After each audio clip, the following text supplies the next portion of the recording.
Hi everybody, Master Sommelier Peter Neptune here with an episode of my YouTube channel, and we're going to look today at dry Rieslings. Wow, Riesling, a misunderstood varietal, perhaps the noblest of all the white grapes. Why? It can produce wine that is bone dry, off dry, medium sweet, sweet, and lusciously sweet. The wines can last forever because of their acidity and their concentrated flavor profile and aroma. They age magnificently. And it's an incredible food wine. But there's a huge misconception out there among a lot of people that Riesling is always sweet or semi-sweet. And it's not. It can be. And I've done another episode, if you'll check it out, on Mosel Rieslings, where we looked at varying degrees of dryness to sweetness levels. And those wines that have some sweetness level are fantastic, especially with Thai food and Indian food and Vietnamese food and things like that. But I thought I'd really focus today on dry Rieslings and explore three different types of Riesling that could easily find their way into a blind tasting. And the question that I often get from people who are taking exams is, how do I tell the difference between Australian Riesling, meaning Eden Valley or Clare Valley, Alsace Riesling, and a dry German Riesling?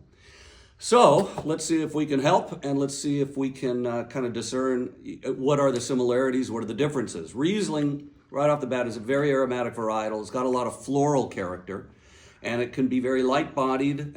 For example, the Mosel River in Germany, and it can actually have some body to it. We're not going to look today at German GG or Grosses Gewachs Riesling, which is kind of the Grand Cru system in Germany. Maybe in another edition I'll do that. Those wines are very expensive and ridiculously great. And the GG Rieslings have incredible body, not unlike like a Grand Cru Chablis or something like that, even though obviously entirely different grape. But what we have here is the Eden Valley. This is the Pewsey Vale. Vale means valley in Old English. You see that on a lot of Australian labels. Pewsey Vale, Eden Valley Riesling.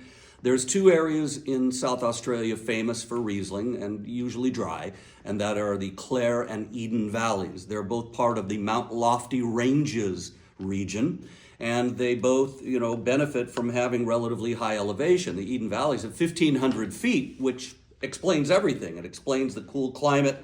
It explains the ability to have these, wide shifts between day and nighttime temperature, where the wines retain very high acidity, and that's the whole thing behind, the amazing thing of these Rieslings. So this is a very famous Riesling vineyard that was planted in 1847, established in 1847, with the first wave of these Barossa immigrants that were bringing Riesling and Shiraz and all these other wonderful varietals with them. And Pewsey Vale is a really renowned vineyard. It's planted pretty much exclusively to Riesling. They got a little Viognier there and a little Chardonnay, I think. I know, but this is their wine. They make an actual single parcel wine called the Contours. That's unbelievably great. But this is their regular entry wine. And it comes in at about, $16.99. And so, I got these wines at our friends High Time Wine Cellars in Costa Mesa. Shout out to High Time.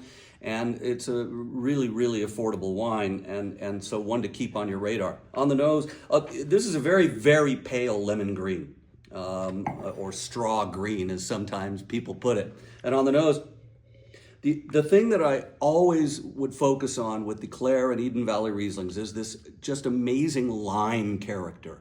It's like lime IMAX movie. It's like lime and zest of lime and lime in 3D and lime pith and lime blossom. And so it's just really driven by lime. It's almost like margarita mix.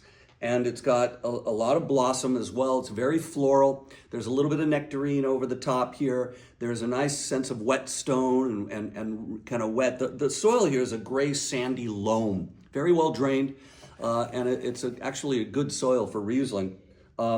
There's not going to be any new oak. You don't put new oak on Riesling ever. And so there's this really clean, fresh, very vibrant, very almost like tuning fork vibe happening here on the palate.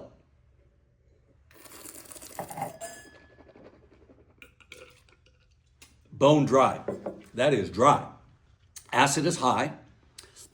Alcohol is medium. Body is medium minus, so it's very light-bodied wine, I mean, it's a little more than light, but medium minus body and medium plus intensity, and on the nose, pronounced intensity as well, and youthful. And so on the palate, oh wow, powdered lime sickle, margarita mix. There's a hint of fresh white flowers and a hint of lime blossom. There's a little bit of orange blossom in there as well. There's this really nice sense of powdery mineral driving the wine and really finishing strong.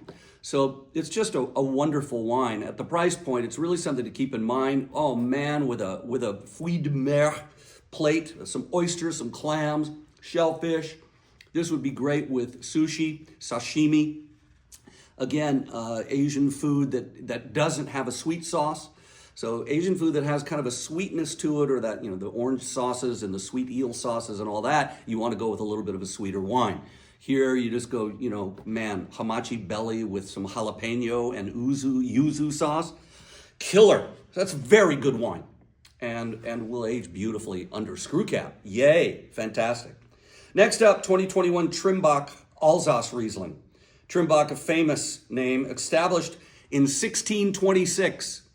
And in 2023, they were certified organic. Trimbach makes entry-level wines like this at $25.99, $26.99 right here. And they also make, Cuvée Frédéric Emile, and they make single parcel wines that are ridiculously sought after and collectible and great. This has been a reference point. This family is a reference point for Alsace wine. They make almost every Alsace varietal, so they make Gewürztraminer and Pinot Gris and Muscat and you name it. This is 25% grapes originating from Grand Cru vineyards. Man, that is super cool. And, fermented in temperature-controlled stainless steel and concrete vats. But right off the bat, look at the difference in color. This is a medium lemon. And so I'll tell you right off the bat, for me, if I've got Riesling and it's pale lemon green, it's most likely either from Germany or from Australia. If it's a medium lemon with pretty good color saturation, and I would say that for all Alsace wines, Gewürztraminer, Pinot Gris, Muscat, it's probably Alsace. And the reason being is that Alsace basks in sunshine. It sits in a rain shadow of the Vosges Mountains. And it gets actually more days of sunshine, cool sunshine, but more days of sunshine a year than even Provence. I know it's hard to believe, but it's true. And so they get these long sunny days. It's really far north. And, 47 and a half degrees north, and it's light until almost 11 o'clock at night. So you've got these long, drawn-out sunny days, and you get more color saturation in the grapes. So that's what we got here is medium lemon. Super pronounced nose. And man, this is a 2021. So, we got 3.5 years of aging on it. And here is what this Riesling thing comes out as petrol. Petrol is what the gasoline in Europe smells like. They don't scent it with that kind of sweet smelling scent that we get here in America. And it smells really petroleum-y. And so petrol is, another great word is pine nuts, pinoles, for this aroma. And don't run for the hills when you hear petrol. It's an aroma of Riesling, and it's aroma particularly as Riesling ages more, and we look for it. And it's immediately identifies this wine as Riesling. So it's just incredibly powerful aroma, and I will call this developing now, with petrol and lime, and a little bit of nectarine and peach, and then there's this kind of floral character over the top. But for me, Alsace Riesling often has a kind of pineapple skin aroma. And so for me, this is this telltale, maybe a pineapple sitting on the counter. And you walk into the kitchen and, there's this good pineapple aroma. So that's kind of takes me to Alsace, along with the color and along with the petrol. On the palate,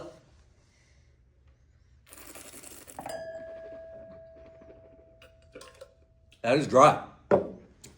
Chalky minerality. You can feel that Grand Cru texture here. So dry, acidity is high, alcohol is medium, body is medium and more full bodied than the Eden Valley Riesling. So body here is medium plus actually, and there's a powdery chalky character to the body. It really, I can feel the Grand Cru pedigree here of this. This is nice. It's powerful concentration, and again, $25.99, $26.99, and you got a lot of wine here for that price. Finish is long. Finish of the Eden Valley Riesling, by the way, was medium plus. And man, on the palate, lemon, lime, pineapple, mineral, chalk, florals, orange blossom, lime blossom, lemon blossom. And then there's that pineapple character and that really intense mineral. Very good wine, very good wine. I really like this a lot, and this has more body to it. So I'm thinking just classic Alsace. What are they going to have? The charcut board here, smoked trout, smoked salmon, smoked fish, yum. This is really good wine and should be on your radar for sure. Next up, and by the way, I want to give a shout out to Austria. I did a series, an episode on Austrian Gruner Veltliner, and Austria makes some really great Riesling as well. So, shout out to Austria. Just couldn't fit you in on this one. Okay. The Great Donhof, considered one of Riesling royalty, remain at the top of their game. These guys are great. They're located in Nahe, which is, one of the key regions along the Nahe River, just south of the Rhine River. And these guys are making ridiculously great wine at every price point. Their GG, their grossest Gewachs wine at $99 is fantastic. It's one of the great Grand Crus. But this is their Riesling Trocken. It's estate bottled, and it's just really, really lovely bottle of wine for $19.99. And I always highly recommend Donhof. If you look here, I don't want to give you a class on German wine, but they're a member of the VDP, which is this symbol right here of the eagle with the grapes in its talons. And this is the Verband Deutscher Prädikatsweingüter. Easy for me to say. This is a symbol. If you see this at the top of a German bottle, you know that you're dealing with a very high quality producer. This is a group of producers, Verband Deutscher Prädikatsweingüter, or the group of German Prädikat wine producers. And it's a self-governing organization that you have to qualify to be a member of. You have to have great vineyards, you have to comply with their rules and regulations, and they're kind of a self-governing, very high-quality group of producers. So that's always good to look for, is that eagle on the label, okay? So this is, again, more saturated in color, not quite as deep as the Eden Valley. So it's funny, I would call this a medium lemon green color. So the Alsace Riesling was lemon colored, and this is medium lemon green, but it's got some good color saturation. Man, again, a beautiful pronounced nose, so they all have that in common, and this is youthful, but I do get a little petrol, not as much as the Alsace. So this is, this is a tough one. I mean, you identify wines sometimes by just this one identifying characteristic. And the Alsace is that petrol, the pineapple, and the color. Here, I get the lime, I get the lemon, I get apple. I also get some nectarine and peach. So there's more orchard fruit here. And there's the blossom, of course, and we get some petrol. And there's a nice mineral character, and it's kind of a slaty minerality. So, and of course, we're in Germany, so we're dealing with slate. But it's a beautiful nose, very elegant nose. It's got a lot of verve to it, pizzazz. Let's check out the palate.